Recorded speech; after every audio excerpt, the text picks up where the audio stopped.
Hello guys, welcome back to my YouTube channel Tej Gyan study में आपका स्वागत है। आज हम बात करेंगे समांतर श्रेणी, जिसे इंग्लिश में अर्थमेटिक प्रोग्रेशन कहते हैं और शॉर्ट में हम एपी भी बोल सकते हैं, जो कि NCERT 10th class math book की 5वीं प्रश्नावली है, जिसे हम आज देखने जा रहे हैं। ठीक है, तो इसमें हम देखेंगे समांतर श्रेणी होती क्या है, इसमें कैसे क्वेश्चनों को सॉल्व किया जाता है और 10वीं क्लास के जो एग्ज़ाम में कैसे क्वेश्चन आते हैं, बहुत सारी चीज़ें हम देखेंगे। और ये कंपटीशन के लिहाज से भी बहुत इम्पोर्टेंट है। कई बार कंपटीशन में भी जो गवर्नमेंट के एग्ज़ाम होते हैं या फिर किसी भी कंपनी में एग्ज़ाम दिए जाते हैं, उनमें भी ये इनके इस प्रश्नावली से जुड़े सवाल पूछ लिए जाते हैं।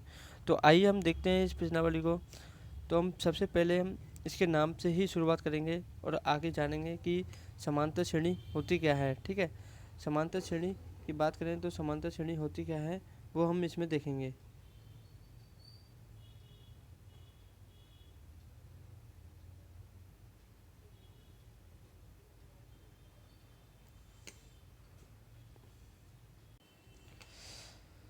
अब हम यहाँ पे समांतर श्रेणी की बात करें तो पहले नंबर हम देखते हैं समांतर श्रेणी होती क्या है, वो हम यहाँ पे लिखेंगे। समांतर श्रेणी किसे कहते हैं? समांतर श्रेणी की बात करें तो समांतर श्रेणी किसे कहते हैं, तो हम पहले इसकी परिभाषा देखते हैं, उसके बाद सीरीज को कुछ एग्जाम्पल देखेंगे और उसके बाद क्वेश्चन जो भी आते हैं उनको हम सॉल्व करेंगे। ठीक है, तो एक ऐसी श्रेणी होती है, ऐसी श्रेणी एक ऐसी श्रेणी जिसमें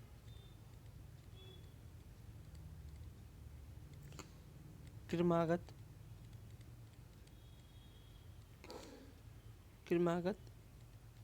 दो पदों का अंतर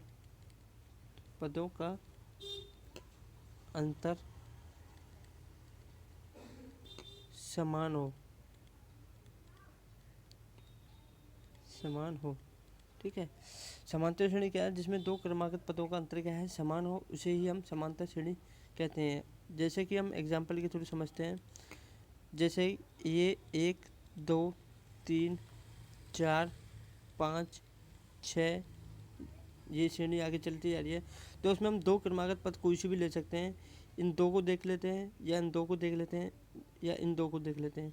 इनमें दोनों पदों के का अंतर देखेंगे तो ये 2 - 1 करेंगे तो 1 का अंतर है। इसमें हम 4 - 3 करेंगे तो भी 1 का अंतर है। 6 - 5 करेंगे तो भी 1 का अंतर है।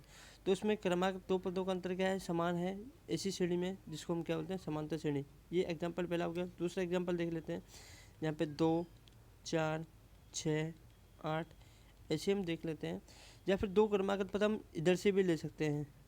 पहले ही एग्जाम्पल में अगर 2 और 3 के बीच का अंतर देंगे तो भी 1 है, 3 और 4 के बीच का अंतर देंगे तो भी 1 है, 4 और 5 के बीच का अंतर देंगे तो भी 1 है, और 5 और 6 के बीच का अंतर देंगे तो भी 1 है। तो क्रमागत कोई सी भी दो पद उठा के देख लेते हैं जिनका अंतर क्या है, समान होता है, उनको उसी को हम क्या बोलते हैं, समांतर श्रेणी बोलते हैं। जैसे कि हम यहाँ पे देख सकते हैं कि 2 और 4 का अंतर कितना है, 2 और 2 में से 4 में से 2 गए, 4 में से 2 गए तो अंतर कितना है, 2 आया। जैसे कि हम यहाँ पे 6 में से 4 माइनस करें तो 2 का अंतर हो गया। 8 में से 6 माइनस करें तो 2 का अंतर हो गया। तो यहाँ पे हम देख सकते हैं, यहाँ पे 2 का अंतर दोनों क्रमागत पदों में से घटाने पर कितना आ रहा है, 2 का अंतर समान आ रहा है। तो यही है हमारी क्या, समांतर श्रेणी। समांतर श्रेणी आप समझ गए होंगे, इसकी परिभाषा है कि जिसके दो क्रमागत पदों का अंतर क्या हो, समान हो, वही हमारी क्या होती है, समांतर श्रेणी होती है। ठीक है, समांतर श्रेणी के और एग्जाम्पल अगर हम बात करें तो और एग्जाम्पल देख सकते हैं। तीसरा एग्जाम्पल देख सकते हैं यहाँ पे 5 10 15 20। अब इसके दो पदों को, जो 2 से 3 से जो भी पद हैं, सब पदों को देखेंगे और उसमें से माइनस करेंगे तो देखेंगे 5 में से इस वाले दो क्रमागत पदों को ले लेते हैं तो इनका अंतर कितना है, 5 है। इन दो क्रमागत पदों को लेंगे 15 और 10 को तो भी 5 है, और 15 और 20 को भी लेंगे तो भी इन दोनों पदों का क्रमागत अंतर कितना है, 5 है। तो जिसका ये 5 जो अंतर होता है, इसको हम बोलते हैं समान अंतर होते हैं, और इसे हम सार्व अंतर के नाम से जानते हैं। इसे हम क्या बोलते हैं, सार्व अंतर, जिसे हम डी से बताते हैं। ठीक है, और जो श्रेणी में जो पहला पद होता है उसे हम प्रथम पद के नाम से जानते हैं, जिसे हम प्रथम पद बोलते हैं। ठीक है, तो ये हमारा प्रथम पद हो गया। जो श्रेणी जहाँ से शुरू होती है वहाँ से इसको प्रथम पद बोलते हैं। और जो इन दो क्रमागत पदों के बीच का जो अंतर होता है उसे हम सार्व अंतर बोलते हैं, जिसे हम डी से बताते हैं।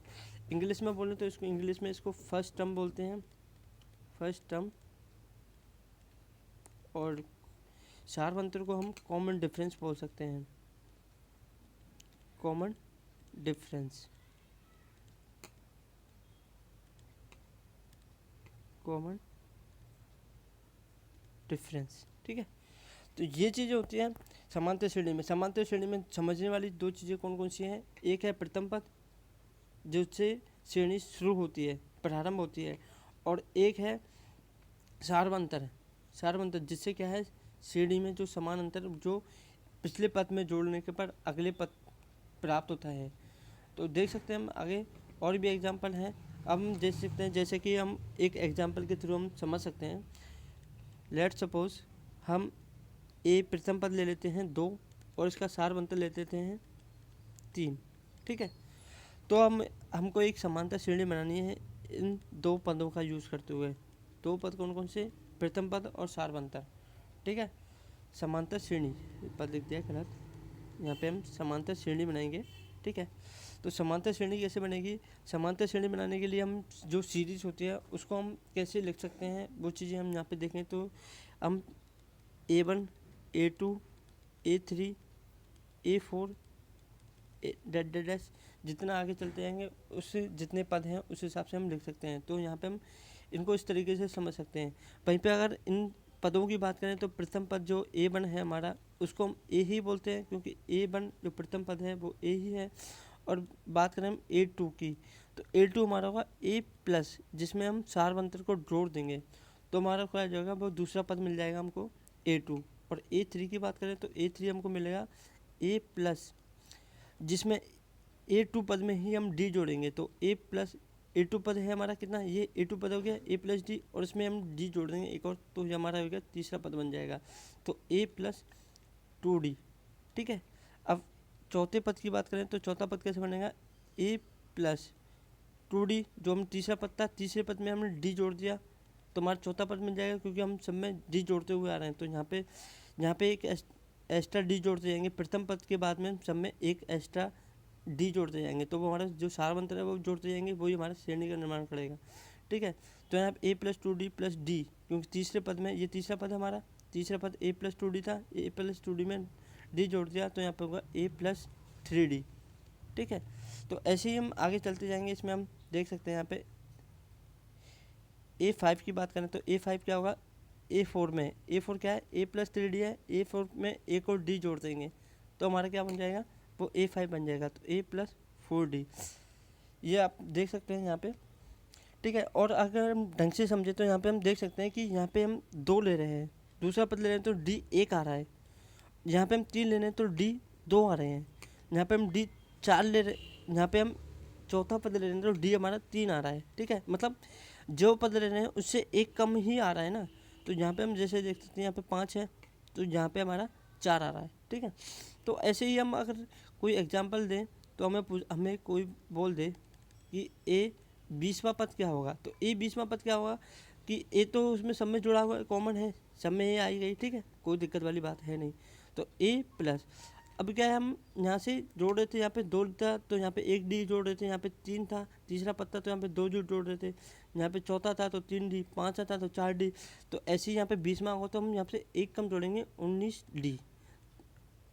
ठीक है, 19D जोड़ेंगे तो हमारा ये हो जाएगा A20, A 20वां। अगर हमसे कोई बोल दे A 100वां पद कितना है, पूछ भी सकता है A 100वां पद, तो A 100वां पद क्या बनेगा हमारा, A प्लस बनेगा कितना, 100 से एक कम, 100 से एक कम, जो जहाँ पे जो पद दे रखा है उससे एक कम यहाँ पे लिखना है D के साथ में, तो 99 D, तो हमारा A 100 पद है। अब मान ले हमसे कोई बोले A 525 पूछ ले। ठीक है, ये हमसे 525 पूछ ले तो 525 का क्या बनेगा, तो A तो हमारा है ही, तो A 525 में से एक माइनस करेंगे, सब पिछला एक माइनस करेंगे तो क्या आएगा 524D, उसे D के साथ में लिख देंगे, तो ये हमारा क्या आ जाएगा ए 225वां पद हो जाएगा। ठीक है, तो हम इसी एग्जाम्पल को लेकर चले थे। अब इस एग्जाम्पल को पूरा कर देते हैं। हमारी समांतर श्रेणी बनानी है, तो हम समांतर श्रेणी को लेकर चलते हैं। ठीक है, तो समांतर श्रेणी हम इसमें कंसिडर करते हैं। क्या हो गया? ठीक है, चलो ठीक है। तो हम समांतर श्रेणी ए, हमने ए प्रथम पद यहाँ पे क्या था हमारा 2 था, और डी हमारा कितना था 3। तो हमें अब प्रथम 4 पद देखने हैं। प्रथम 4 पद श्रेणी के क्या है, श्रेणी के समांतर श्रेणी के ए पी के हमें क्या है प्रथम 4 पद देखने हैं। तो 4 पद हमारे कौन कौन से होंगे? A1, A2, A3 और A4। ठीक है, ये हमारे होंगे। तो हमें पता ही है A1 क्या होता है हमारा, A1 हमारा होता है A। तो हमारा वो कितना हो गया 2। ए यहाँ पे दे रखा है क्वेश्चन में, ये एग्जांपल में हमने दे रखा है, ये हमारा 2 है।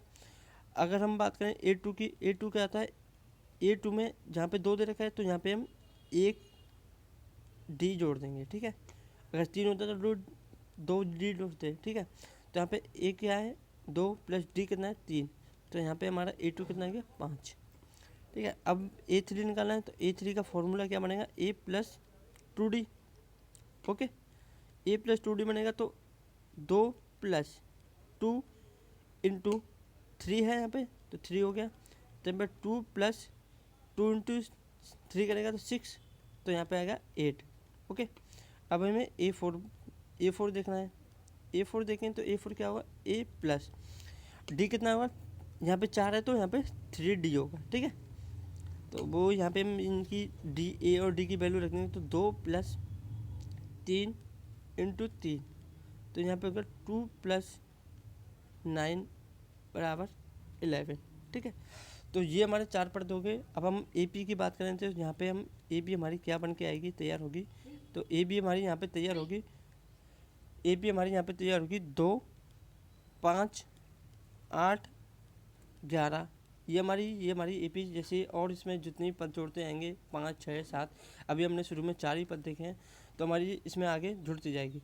तो आप देख सकते हैं इसमें कि इन दोनों के बीच का अंतर देखें तो इसमें 3 का अंतर है, 5 और 3 में, और 8 और 5 में देखें तो 3 का अंतर, 11 और 8 में देखें तो 3 का अंतर। इसमें डी हमें याद करना है, डी कैसे निकालना है। डी हमें पहले वाले पद में से जो पिछला वाला पद है उसमें माइनस करके पहले वाला, जैसे कि पिछले वाले में से डी को और एक बार क्लियर कर दूँ। अब अगर आपको डी नहीं समझ में आया है डी कैसे निकालना है, तो डी हमें पिछली वाली ही श्रेणी ले लेते हैं, 2, 5, 8, 11। डी की बात करें तो डी कैसे निकालते हैं, डी निकालते हैं A2 में से A1 माइनस करके, मतलब पिछले जो है क्रमागत 2 पद हैं, 1 और 2 2 क्रमागत पद हैं, लेकिन इसमें पीछे वाले में से उससे पहले वाले को घटाना है। जैसे कि यहाँ पे 3 लिखा तो यहाँ पे दूसरे को घटाना है, यहाँ पे हमने 4 लिखा तो हमें तीसरे वाले को उठाना है। तो मतलब दोनों क्रमागत ही हैं, 3 और 4, 2 और 1, 4 और 3 क्रमागत ही हैं, लेकिन हमें चौथे वाले में से, बड़े वाले में से छोटे वाले को घटाना है। ये 4 है बड़ा, ये 3 है छोटा, तो बड़े वाले में से छोटे वाले को आना है। इस तरीके पद की बात कर रहा हूँ, संख्या की बात नहीं कर रहा। डी हमारा कुछ भी हो सकता है, 0 भी हो सकता है, प्लस में भी हो सकता है, माइनस में भी हो सकता है। ये हमारा डी 0 भी हो सकता है, प्लस में भी हो सकता है और माइनस में भी हो सकता है, तीनों में हमारा डी आ सकता है। ठीक है, लेकिन ये ज़रूरी नहीं है कि हमारा सब कुछ डी सही हो। निकालने का तरीका ऐसे नहीं कर सकते हम। अगर हम देखें तो A3 माइनस A4 होने को तो क्रमागत है, लेकिन ये तरीका गलत है। 3 में से 4 को नहीं हटाना, 4 में से तीसरे को पद को उठाना है। ये ध्यान रखना कि पिछले वाले पद में से जो आगे वाला पद है, ये वाला पद आगे वाला पद है, इसमें से पीछे वाले पद को उठाना है। ऐसे कि ये वाले पद में से पीछे वाले पद को उठाना है, ये वाले पद में से पीछे वाले पद को उठाना है, तभी हमारा डी निकलेगा। और हम यहाँ पे इसको हम देखें तो हमारा ये A1 है श्रेणी के हिसाब से, A2 है, ये A3 है और ये हमारा A4 है। ठीक है, तो हमें यहाँ पे डी निकालना है, तो हम डी यहाँ पे देख सकते हैं, इसको पहले मिटा लेते हैं। ठीक है, तो ये हो गया ये। ठीक है, अब यहाँ पे डी निकालना है। डी कैसे निकालेंगे, A2 क्या हमारा 5 और A1 क्या हमारा 2, तो यहाँ पे 2, 5 में से 2 गए तो 3 बचा। जैसे कि यहाँ पे हम देखें तो A3 क्या है हमारा 8 और A2 क्या हमारा 5, तो यहाँ पे कितने बचेंगे 3। ऐसे ही यहाँ पे हम देखें, यहाँ पे हम देखेंगे तो यहाँ पे कितना आएगा हमारा A4 क्या है हमारा 11 माइनस 8, कितना बचेंगे 3। तो यहाँ पे हम देख सकते हैं सर डी तीनों में क्या है हमारा समान है, क्योंकि डी हमारा क्या है समान ही होगा। क्रमागत दो पदों का जो अंतर है वो सभी पदों में क्या हो समान हो, तभी हमारा डी और डी हमारा समान होगा, तभी हमारी क्या है समांतर श्रेणी कहलाएगी। ठीक है, समांतर श्रेणी तभी हमारी कहलाएगी। ठीक है, आई होप आपको समांतर श्रेणी समझ में आ गई हो। समांतर श्रेणी में क्या समान अंतर होते हैं, और एक दो एग्जांपल से और समझा देते हैं कि समांतर श्रेणी आगे कैसे काम करती है। ठीक है, तो एक क्वेश्चन लेते हैं एग्जांपल। एक श्रेणी देते हैं 5, 9, 13, 17 डेट डेट डैश। अब इसी क्वेश्चन में हम ए बताएंगे और डी बताएंगे। तो ए हमारा क्या होगा, हमारा ए हमारा जो प्रथम पद जहाँ से हमारी श्रेणी जो है हमारी सीरीज जो है शुरू हो रही है वही हमारा क्या है प्रथम पद होता है, जो ए होता है। जो ए कहाँ से शुरू हो रही है, 5 से शुरू हो रही है, तो हमारा ए कितना हो गया 5 हो गया। अब बात आई डी की, तो डी कैसे फाइंड करते हैं, डी फाइंड करेंगे, ये ए1 हो गया हमारा, ये ए2 हो गया, ये ए3 हो गया, ये ए4 हो गया। ठीक है, तो ए हमारा कितना हो गया 5 हो गया। ओके, और डी हमारा कितना हो गया, डी कैसे निकालेंगे, ए2 माइनस ए1 करके, या फिर कैसे निकाल सकते हैं ए3 माइनस ए2 करके, या फिर ए4 माइनस ए3 करके। जितने भी पद हैं मतलब पिछले जो पद है उससे पहले वाले पद को माइनस करके हम डी निकाल सकते हैं। ठीक है, तो यहाँ पे हम क्लियरली दे सकते हैं ए2 निकालेंगे तो ए2 कितना हमारा 9 माइनस 5 कितना हो गया 4। यहाँ पे हम बात करें यहाँ पे कितना है ए3 कितना है 13 माइनस 9 कितना आ गया 4। यहाँ पे ए4 कितना 17 माइनस 13 कितना आ गया 4। तो यहाँ पे हम देख सकते हैं कि हमारा जो डी है सब में क्या है सेम है, समान है। तो ये हमारी क्या हो गई एक समांतर श्रेणी है जिसमें हमने ए तो बहुत ईजी है, प्रथम पद फाइंड करना। तो जीरा जो सामने दिख रहा है सीरीज में पहला पद जहाँ से सीरीज शुरू हो रही है, जो श्रेणी शुरू हो रही है वही क्या हमारा पहला पद है। और डी हमें पता चलेगा कि कैसे निकालना है कि एक पिछले जो पद लेंगे उससे पिछले वाले पद को माइनस करके, और देखेंगे कि हम कि हमारी सच में ए पी बन रही है नहीं बन रही, ये भी चेक करना जरूरी है। जैसे कि हम एक एग्जांपल लेते हैं, एग्जांपल में मान लेते हैं 3, 5, 7, 10, 12। अब हम इसमें देखते हैं कि ये हमारी ए पी है कि नहीं, समांतर श्रेणी है कि नहीं, ये हम चेक करते हैं इसमें। तो हम पहला पद तो हमें पता ही है, पहला पद देखें तो पहला पद ए हमारा कितना हो जाएगा 3 हो जाएगा। ठीक है, अब हमें डी निकालना है, तो डी हम कैसे निकालेंगे, इसमें नंबरिंग कर लेते हो तो ये हमारा ये प्रथम पद हो गया, ये द्वितीय ए2, ये ए3, ये ए4 और ये ए5। ठीक है, कोई सा भी पद ले लो, जरूरी नहीं है कि पहला दूसरा लो, कोई सा भी उठा के देख लो, और सब में से सबको समान अंतर है कि नहीं, सब जितना भी जो उसमें पद दे रखे हैं सब में समान अंतर है नहीं, वो ज़रूर चेक कर लेना। तो सब चेक करते हैं हम, तो यहाँ पे ए2 माइनस ए1 करके देखेंगे तो कितना है 5 माइनस 3 कितना है क्या 2। इसमें से यहाँ पे बने तो ए3 माइनस ए2 कितना आएगा 7 माइनस 5 कितना 2। यहाँ पे अगर हम बात करें ए4 माइनस ए3 10 माइनस 7 3। अब देख लो यहाँ पे 2 का आ रहा था अंतर, यहाँ पे भी 2 का आ रहा था, लेकिन यहाँ पे 3 का आ गया। तो जहाँ पे अंतर ही अलग हो जाए, चाहे उसके बाद भी अगर सेम आए, जैसे कि हम यहाँ पे देखें ए5 माइनस ए4 करके देखें तो भी कितना आएगा 12 माइनस 10 करेंगे तो भी 2 का अंतर है। लेकिन इसमें क्या आ रहा है हमारा 3 आ रहा है, सब में 2 आ रहा है लेकिन 3 आ रहा है, क्योंकि हमारा डी क्या है सभी पदों में क्या है समान नहीं है, क्योंकि सभी पदों में समान होनी चाहिए समांतर श्रेणी के लिए। तो ये हमारी क्या है ए पी समांतर श्रेणी नहीं है। ठीक है, ये ध्यान रखने वाली बात है कि ये चेक कर लेना कि हमारी समांतर श्रेणी है नहीं। पहले समांतर श्रेणी चेक करेंगे, वो मैंने बता दिया कैसे करेंगे, फिर आगे के पद हम उसमें फाइंड करेंगे। ठीक है, तो आई होप ये आपको वीडियो समझ में आई होगी कैसे हम समांतर श्रेणी में प्रथम पद और सार्वंतर निकालते हैं, और आगे कैसे हम समांतर श्रेणी को बनाते हैं। दोनों चीज़ें देख ली हैं, तो थैंक यू। अगर वीडियो अच्छी लगी है तो वीडियो को लाइक करें, कमेंट करें और चैनल को सब्सक्राइब करना बिल्कुल ना भूलें।